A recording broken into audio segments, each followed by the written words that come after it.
world, welcome back to The Sheep and the Wolf. Today I want to bring you my October wrap-up. I have a bit of a cold, so if I sound like I'm coming from underwater, that's why. The first thing I did this month is I finished The Once and Future King by T.H. White. I've already talked about this book in my wrap-up for last month, but I hadn't completely finished it then, so I didn't really know how I would feel about it if I had, and I kind of still don't. It's something that I've been wanting to read for a very long time, and so I'm happy that I finally did, but then there was so much that went over my head and so much that just wasn't enjoyable to me. But there were also bits that I really liked. I rated it 4 out of 5 stars on Goodreads, but that's mostly in honor of White's like enormous effort. And also because I've been reading, you know, I was reading this book for so long that I really developed like this personal connection with it.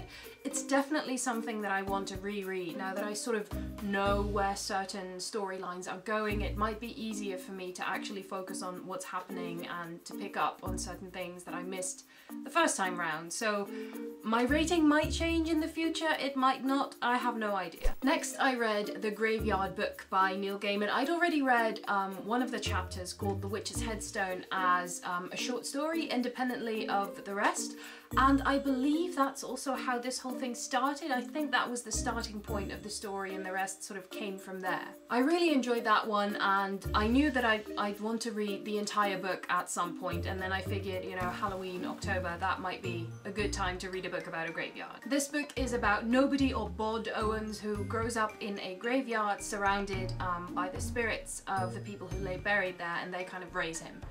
It sounds very dark, but it's actually not. It's kind of a combination of an adventure story and a coming-of-age story, and there are definitely some spooky elements in there, but it's really nothing to be afraid of. The Graveyard Book is, I guess, technically a children's book, but that doesn't really make a difference to me, not when it's Gaiman anyway, because I feel like there's enough that I can take away from it, you know, even at the age of 24. I love Neil Gaiman, he's one of my favourite authors, and he definitely didn't disappoint, so I would highly recommend this one. Then I read Knightley and Son by Rohan Gavin. This is one of the books that I got at the Boekefestijn, which is basically a giant book fair that I went to in August. I also vlogged this, so I will link the vlog down below. The book is about a 13-year-old boy named Darcus Knightley, whose father was a quite famous, I suppose, detective slash investigator type guy, but he's been in a coma for 4 years. I think it's 4 years. I'm not actually sure. He's been in a coma for a while. In that time, Darcus has acquainted himself with his father's work because he's also very good at like deducing and detectiving. But then his father wakes up. They work on a case together, so the book is kind of about that, but it's also about how Darcus and his father get to know each other again after, you know, Knightley Sr. has been in a coma for a couple of years, and Darcus has obviously grown up in that time, and also in his mind he's made his father kind of this hero, and then is confronted with reality in a way that's not always pleasant to him. So it really also focuses on their relationship. I believe this is the first book in this series. I know there's 2 out now. I don't know if they're like super connected or if you can read them independently. I don't know if there's going to be more. I didn't love it. Maybe it's because I just read the Gaiman book before I got into this one, and you know, I couldn't help comparing the two because they're both about young boys, and you know, you have to be really good in order to stand up to Neil Gaiman, and this book didn't quite deliver, which is fine and which is to be expected, but I think maybe that made my experience a little bit less enjoyable. This also really is a children's book that is aimed at children, and I feel like as an adult reader I just didn't get as much out of it. It was really hard for me to keep suspending my disbelief regarding certain situations in the book, whereas I think if I was 10 I wouldn't really have had a problem with that because there would have been so much that I hadn't known anyway, so I wouldn't have had to suspend my disbelief. I don't know if I'm making sense. I'm making sense in my head. So yeah, overall this is not a terrible book by any means, and I've seen seen that a lot of people on Goodreads were actually surprisingly positive about it. A lot of people said that they didn't really like the premise, they didn't really go into it expecting much, but they were pleasantly surprised. So I think maybe that's where I went wrong. I was expecting too much, and so I was unpleasantly surprised. But like I said, it's not a terrible book, it's just not my cup of tea. Next up, Tales of Mystery and Imagination by Edgar Allan Poe. I haven't finished this book yet. There is a bookmark right here. As you can see, it's a really pretty bookmark too from the book depository. It's very Halloween-y. I have no idea if you can see it, but it's nice, you can take my word for it. Anyway, even though I haven't finished it, I thought I'd still mention it because it's basically a collection of short stories, so they're not necessarily all connected, and you don't have to read it in one go. So basically, like, I finished 10 of the stories and I can read the other 10 whenever I want. So I've read 10 stories, which is about half of them, but because most of the longer stories, because some of them are quite long and some of them are really only a couple of pages, but most of the longer ones are in the first half of the book. So I've read half the stories, but I've actually read 66%, according to Goodreads, of the book. I feel like I'm rambling. This is gonna be a weird video. It's just one of those days. Deal with it. I must admit that this isn't exactly what I was expecting. I don't know Poe's work that well at all, like I mentioned in my TBR when I talked about this book. I was expecting it to be a bit more mysterious and a bit more scary.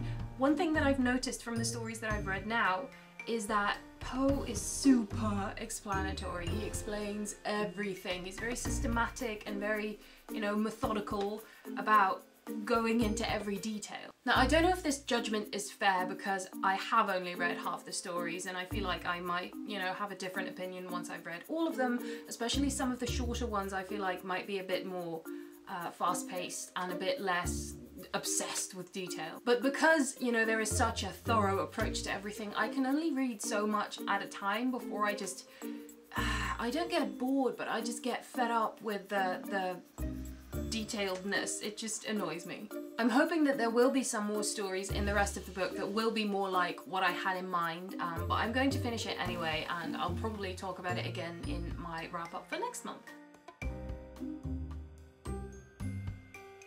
Then I read two tales from this book, what's it called? Great Tales of Horror by H.P. Lovecraft. I read the Dunwich Horror. We're actually not sure if it's supposed to be pronounced Dunwich or Dunwich, but because Lovecraft is American, right? Lovecraft.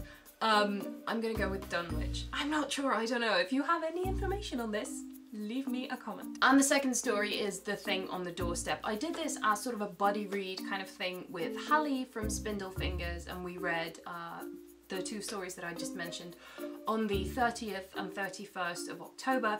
We had a hashtag, is that how you do it? Spindle Sheep Buddy Read. So if you go through that tag on Twitter or Instagram, you will probably find some of our stuff. I'd never read any of Lovecraft's stories. I'd never read any horror before this, and I actually quite liked it. The only mistake that I did make is that the first story I was reading on the 30th at night when I was home alone, and that was a bit of a mistake because I'm a big wimp, so I shouldn't do that. I don't know the rest of the stories in the book, so I don't really have anything to compare it to, but I feel like we picked two good ones. So, oh yeah, I didn't mention this. Hallie and I both picked a story and we read those because she has the exact same copy of this book. So we organised a little bit of a buddy read. We tried to get other people to join us, but nobody was interested. That's fine. I'm not sure if I'm going to finish the rest of the book. I'm leaning it on my face because it's heavy. First of all, it's not my book and I've had it for a while, so I feel like I should probably return it to its owner. And second, you know, I picked this book to read in October because of the whole Halloween thing and the horror and thriller stuff that I was going with. So there's a lot of other stuff that I want to read as well, and so I don't know. I'm going to think about this. If anyone has read this book, could you tell me, like, should I read the rest? Should I bother? Are the stories that I read kind of representative of the rest of the stories in the book, or are they like very good and is the rest maybe not so good, or the other way around?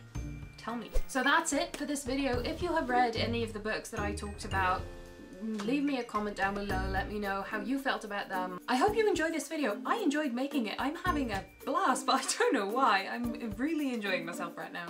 Anyway, thank you for watching. I'm sorry for all the rambling, and I will see you again next time. Bye!